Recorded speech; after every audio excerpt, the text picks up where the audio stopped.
윤석열 대통령에 대해 구속영장을 청구한 공수처는 영장실질심사에 대비하느라 지금 아주 분주합니다. 공수처에 나가 있는 취재기자 연결해 보겠습니다. 이혁재 기자, 공수처는 구체적으로 지금 뭘 준비한다는 겁니까?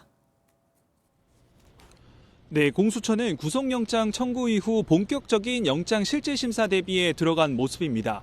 공수처는 실질심사에서 윤 대통령이 체포영장 집행을 피해왔던 점과 체포 이후에도 조사에 불응한 점 등을 이유로 증거인멸과 도주 우려가 크다고 강조할 것으로 예상됩니다.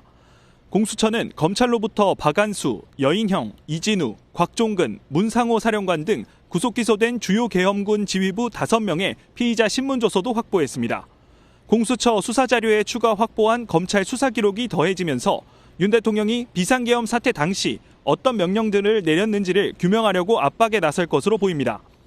공수처는 윤 대통령이 소환조사에 불응할 시 조사실로 데려오는 강제 구인 절차를 밟을지는 아직 결정하지 않았다는 입장입니다.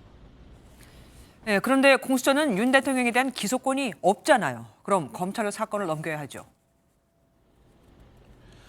네, 그렇습니다. 실제 심사 결과를 봐야겠습니다만 만약 윤 대통령에 대한 구속영장이 발부된다면 한 차례 구속기한 연장을 고려하면 총 20일의 구속기한을 수사기관이 확보하게 됩니다. 앞서 공수처와 검찰은 20일의 절반인 10일씩 윤 대통령에 대한 수사를 하기로 잠정 협의를 했는데요. 늦어도 24일 이후에는 검찰 특별수사본부가 사건을 넘겨받아 수사를 이어갈 전망입니다. 검찰 특수본은 지난달 11일 윤 대통령에 대해 출석 요구를 통보할 때부터 윤 대통령에 대한 조사 준비가 돼 있었다는 입장입니다.